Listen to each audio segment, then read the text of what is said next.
Welcome to our 2022 Pioneer BH170. Starting right in your back bumper here. If you just kind of reach in, pull that cap out of there. Inside of the bumper, you're going to find your sewer hose. Take note of those two ears in the adapter here. It's helping hooking it up to your sewer system. And the hose itself, once fully extended, is about 20 feet long. Just keeping it stored in the bumper back here to keep any sort of stench out of the unit, keep things that bit fresher. In this corner, as well as each corner of the trailer, you're going to find these stabilizer jacks. All they do is they run down, contact the ground, give it another turn or so to firm it up, and that'll get rid of any sort of bounce or sway that you see you got in the unit right now, just to keep things firm while you're out camping. Up from there is a cable and satellite inlet, coax cable, plug into there, fire up at your TV location. A couple of steps forward and you find your power inlet. So as you pop this guy open, you're going to find a little notch in the bottom corner. It's going to line up with that notch there. Press those in together, little eighth turn will lock it down, then you get the threaded collar there to really lock it into place. Following the cord back, you're going to find a standard 30 amp end. Most campsites have that. You can plug straight on in and you're good to go. We'd also provide you with a 15 amp adapter, so if you're looking to plug in at home to charge your batteries or run your fridge, you got the power to do so. Right beside that, we get your sewer system. So that cap there, you just kind of press on it, turn it out, it'll pop out the same way that your sewer hose pops in. Just got the two ears that lock into place. On the left is your gray tank, on the right is your black. Black tank is filled from your toilet. It's of course going to be your dirtiest water, so we'll dump that first. Once that's done, you can then come to the gray. Gray tank is filled from your sinks as well as your shower. Typically cleaner water, we'll dump that last to help you keep that sewer hose as clean as possible. Up from there is your fridge vent. Really nothing there for you to worry about, it's just kind of a service port. Hot water tank here. So all your controls for turning this guy on are just inside the unit. Before turning it on though, we want to hit this relief valve right there. If the tank were full, you'd get some water coming out of there. If it's not full, you're going to see nothing come out. At that point, you just want to make sure that your water's all turned on, just that before firing it up, it's full, just so you're not running the risk of burning out your elements. Once that's done, you can close that down, lock it into place.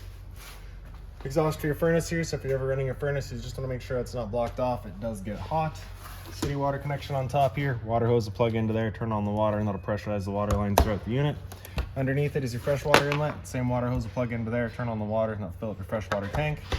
Draining that tank is just this plug right there, so you can see that's currently open. We got that tank empty for you. Right behind it, those two water lines are your low point drains. Open those up, allows the water system to drain itself out. One end of your storage compartment here, and here you're going to see that the owners decided to go with the weight distribution hitch. We just got that stored in here for them, as well as the water hose. Inside of that water hose is that park adapter I was talking about. It's your 30 amp cord into there, 15 to a standard outlet. In front, you get this black box here. It's a battery box. As long as you're plugging into the short cord in the back or your 7-pin tow vehicle, that battery's charging for you. The propane tank's right underneath here, so we just kind of reach in up the back. You can find that valve, turn it to open it up. It's just your standard 20-pound kind of barbecue style propane tank. Standard tongue jack in front, one way's up, other way's down. Other end of your storage compartments here. Fire protected outlet. The rear storage compartment. Inside of here is also a little fridge. This fridge is 120 volt. As long as you're plugged in, it's going for you.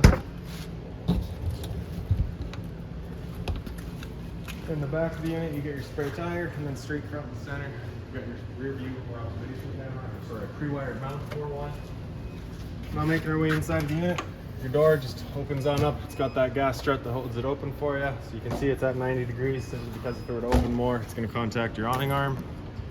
For your steps, you're just going to grab this bottom one here, straight out, flip that last step over. You're going to come inside. First things first, right on the right there, you get your fire extinguisher. That's standard. Pull the pin, point, and shoot. Kind of up the wall from there, and on the, well, I guess right behind us is your light switches. The one on the right there does your awning light outside. The one on the left does your 3 interior lights here. For your awning, you're going to press and hold extend, and that awning will make its way out. Once that awning's fully extended, we're going to see a little black flap come down as well as the black metal tube. Once you see that, you're going to stop. If you were to continue extending, it can actually wind itself up backwards, in which case your fabric will be underneath the tube, allowing it to then hold water, accelerating the growth of mold and mildew.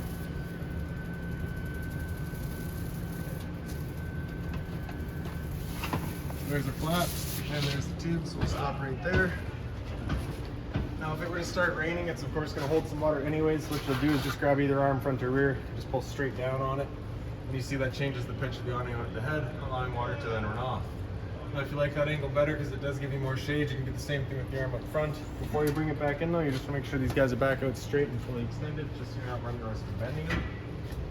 Then you can press and hold the track, the awning will make its way back in. Again, you're just going to watch to make sure that your fabric's over top of the tube.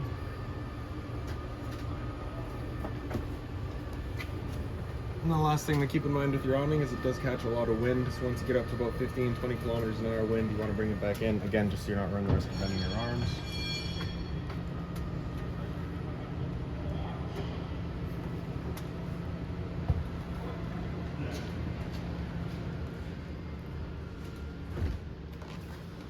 So across the front here, you can see you've currently got set up the couch. You have your little light up top here, so it's on center push button. Little closet space off to the side here. This little close off panel is just to get to the electronic connections for your awning, so nothing really there for you to worry about. The centerpiece here, to bring that down, you get a couple of cup holders there.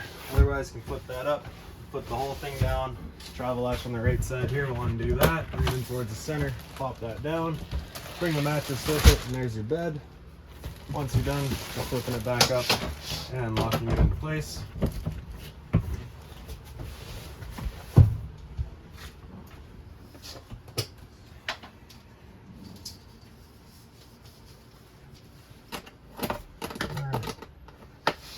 So this window here is your emergency exit. So you're just taking this handle here, sorry, this tab there, pulling down that to get rid of the screen. Take this handle, throw it outside, hop on out. Blinds throughout the unit, just kind of sit where you leave them. Simple as that. Stove right behind me here. Sorry, LP detector's right down on the floor there. Propane's heavier than air, it sits on the floor. That guy detects it, starts going off just like a smoke detector would. The smoke detector itself is right up top from it. Cable and satellite outlet beside it, as well as your power outlet. For your stove, you do have, nope, no you don't. You're gonna turn over to high, hit it with the lighter. You can see she fires right up. GFI protected outlet beside it. Right above the sink is a little light there, just on its own center switch. Hot and cold water, of course, and a bit of storage down below it. Just being mindful of your drains and your water lines on the one side there. There's a little bit of drawer storage underneath the stove there as well. And you're also going to find your furnace. That is the one outlet for your furnace. It does not move the air forward and back. It's just kind of dumping it all out right there. Storage up top here. Inside of there, you're going to find that binder. That binder's got all of your owner's manuals, any keys, any remotes, anything like that for the unit you'll find right in there.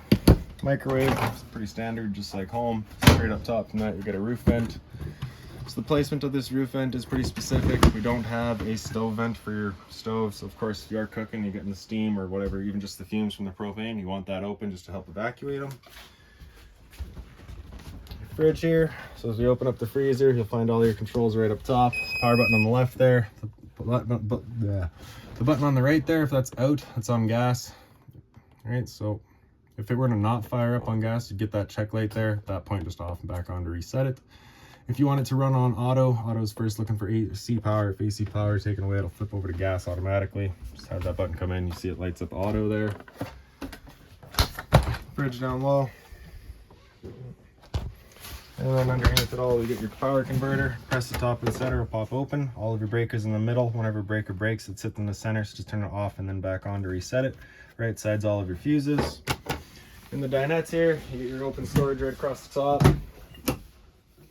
There's a little light there as well. Obviously, you can set up as the dinette right now. If you're to take the table, wiggle it up and out of its legs, the legs will wiggle out of their bases. The tabletop will then sit onto this ledge and that ledge. You take your two back cushions, fill in the center, creates a bed. Thermostat right here controls your furnace. So with that slider all the way over to the left, that's it turned off. So move it to the right, it'll click, and that's it then turned on. Max heat all the way over to the right, anywhere in the center is kind of your temp selection. Once you're done, all the way over to the left till it clicks, that's it then turned off. Straight up from our heads is the air conditioner. So you get two low fans as well as the high fan. Then you get your low cool and your high cool. So low high, of course, just referring to your fan speed. And then once you get into cooling, it's actually getting you cooling. It's not just moving air. In the back, you have this temp selection knob. So you do have hot and cold there. Hot is not going to work. There is no heat pump installed. We have a dedicated furnace, so that's going to be just cold. The two bunk spaces here are identical. You get the little light up on the wall, has a little USB outlet on it. Same thing down below, just minus the window. And then doghouse storage below. Lastly, we come into your bathroom. Your light switches up on the wall, so one on the left is your light, one on the right is your ceiling fan. Same thing, you're just turning that knob to open it up. GFI protected outlet, test on the left, reset in the center, so if you ever have outlets that don't work, it's the first thing you should check. Monitor systems here, so top left we have your batteries. You can see we're currently 12.3, so that's a charging voltage, that's good. Your fresh tank, as you fill that up, will go to a third, 2/3 and full. Same idea for your black and your gray. Water pump is turned on with that switch there. Water heater on gas is the middle switch, so you get that little red light there letting you know the ignition sequence will start. Once that sequence is started, that light's going to go out. It's going to try that 3 times. If after the 3rd try it doesn't fire up, this light's going to come on and stay on. At that point, just off, back on to reset it. Water heater on electricity is down in the bottom. Hot and cold water at the sink, of course, and again, just mindful of your drains, your water lines, and the storage underneath it. Toilet flips on open, you get your flusher on the right side. And then in the shower, standard head and hose, hot and cold water, of course. Simple as that. If you've got any other questions on the unit, please feel free to give us a call, 204-237-7272.